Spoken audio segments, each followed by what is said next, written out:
Hey Hi, Devin, Chris. Welcome. how are you? Are you monitoring me? Am I going to get assessed here?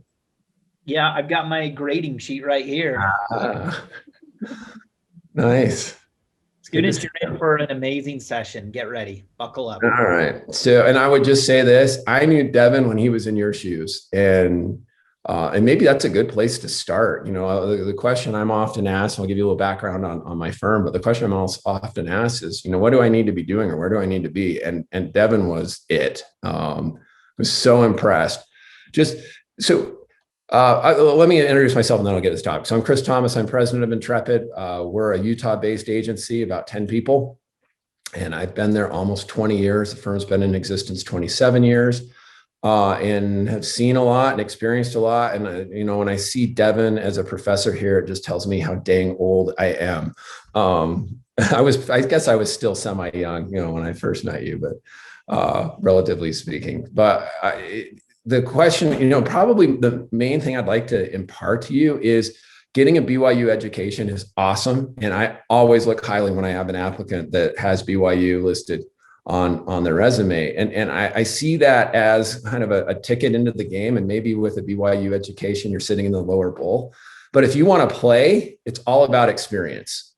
Experience is king. And Devin, how many internships and volunteer things and PRSSA things were you involved with? Yeah, I did 4 internships and then I was involved on the national board for PRSSA and then And independently trying to network with Chris and others.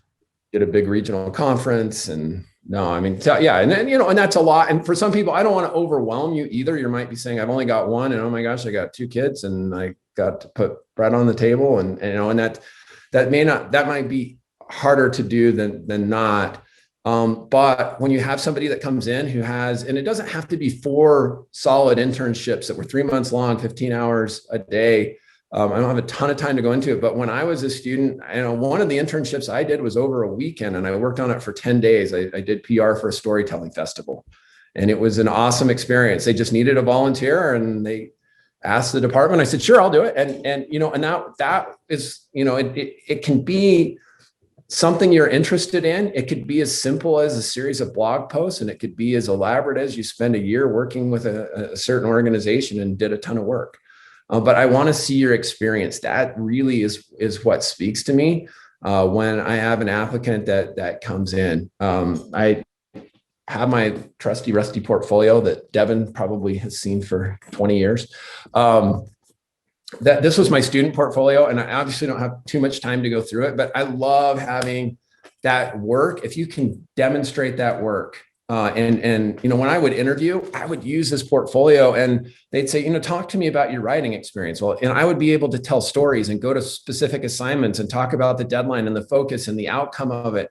And that made me memorable compared with a lot of other applicants. And also, I loved having a tangible, and I know a lot of people, Mark Newman, with former principal at Hunter Group, he's not as big of a fan of these as I am. We're on opposite ends of the thing, but we still like each other a ton. Um, but this was my security blanket when I went into an interview. I could, I had this to hold on to so I didn't look as nervous. And then I could answer just about any question with something from my portfolio and leave a strong impression. So I'm a big fan of portfolios. I think I've got some portfolios from BYU I need to review here in the next couple of weeks if they're in my inbox. So I think that's really important. And another key, someone asked me in the last session, how do you network? What's the best way to get out and network? And again, I use Devin as an example. He had no fear. I'm president of a firm, and he calls me up and like, hey, I'm coming over. Okay, come on over, Devin. And it wasn't, hey, give me a job. It's like, hey, tell me everything I need to know.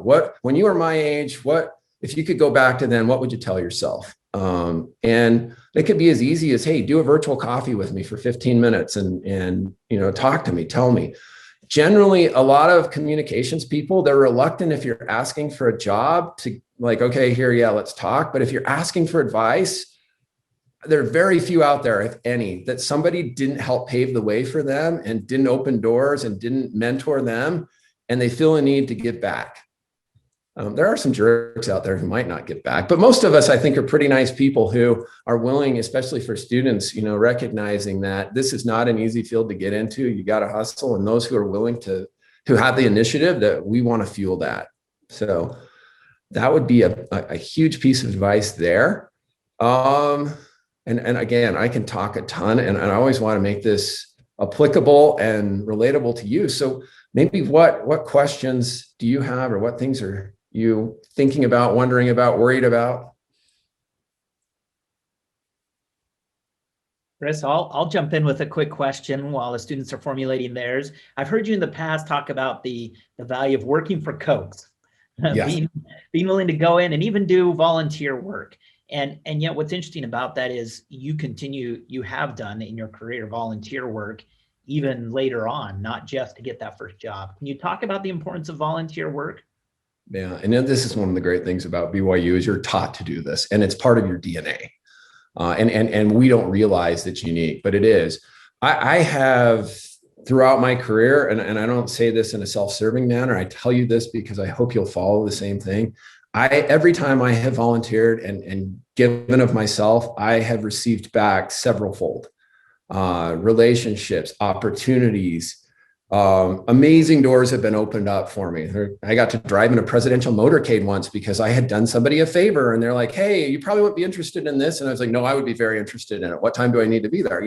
You as communicators, especially in PR, the opportunities that you have, no one else gets those. I mean, even people with all the money in the world don't often get the same opportunities and experiences. So right now, you kind of have to do a lot of that volunteering or willingness to work for Cokes. I worked with the Salt Lake Olympic Bid Committee for a couple of years and for free. And my boss used to tell me, "You work for Cokes, the fridge is open, take as many as you want." And so that's kind of where that comes from, what Devin refers to when I talk.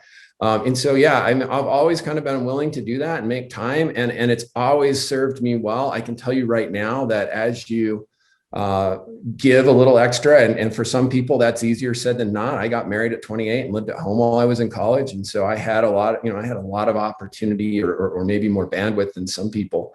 But where you can give, it will always pay dividends.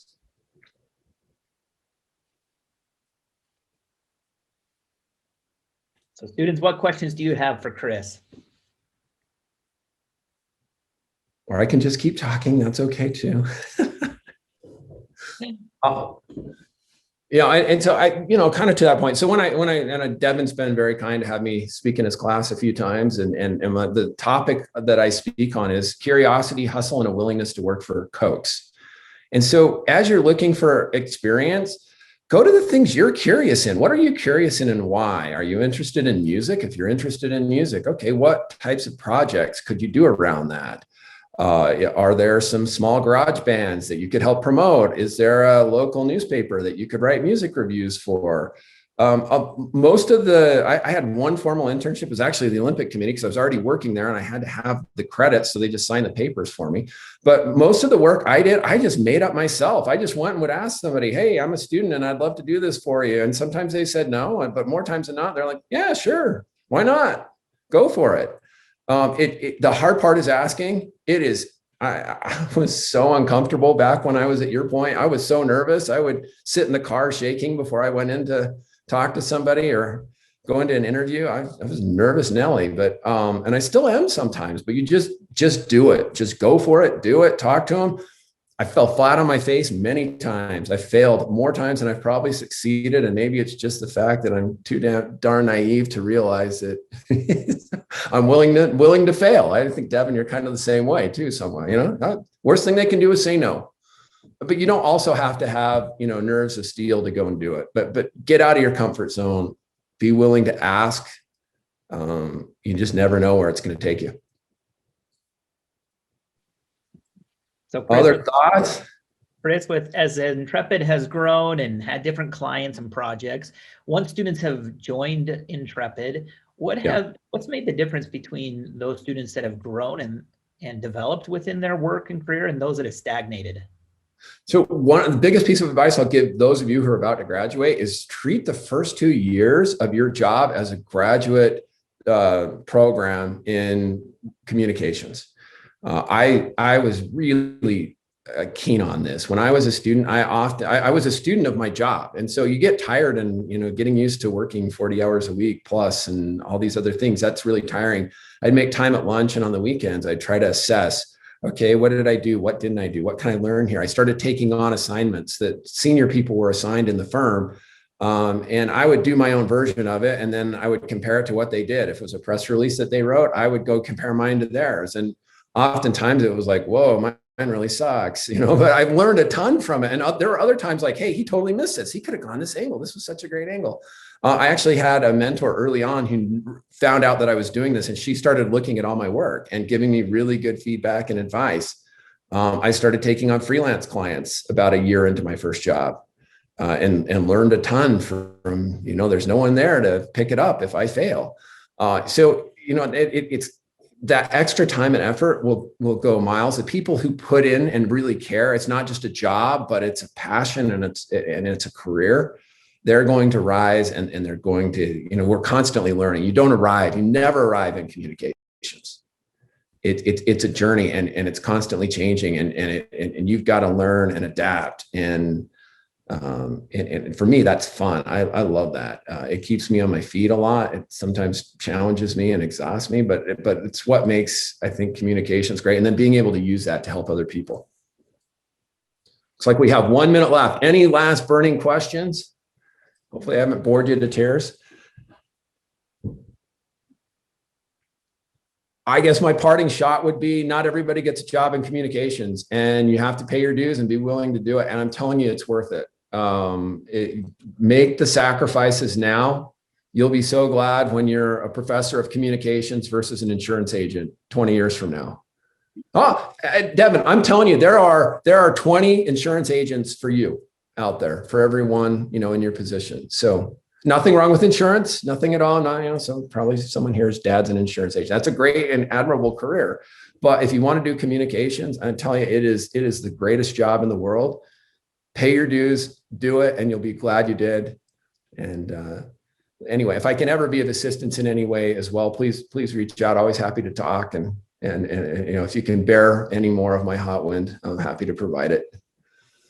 I think he deserves a 98 out of 100 on that assignment. Don't you think, All student? right. Don't you give him an applause? I passed. Whew. If I get Devin's seal of approval, then I know I did well. Good luck in your next room. I'm sure they'll be sending you through a digital outer space in just a minute. Awesome. Well, good luck to you all as well. Hopefully, maybe I'll see you under our roof, if we have a roof. I don't know. Thank you. Pleasure. My pleasure. No, enjoy doing it, and it's fun. Where you are right now, it doesn't seem like it, but it's really fun. Enjoy it. Yeah, some of the exciting projects Chris has worked on has been with the Utah Jazz, and there's been a lot of changes there. So yeah, seen a lot there, but the chase is kind of fun when you look back on it. At the time, it's nerve-wracking, but when you look back over the things you did, especially as a student and early in your career, those were some of the best projects, some of the best times. So have fun with it, make the best of it, work hard, and you've got everything you need. BYU has prepared you with the fundamentals you need. Now take it and run with it.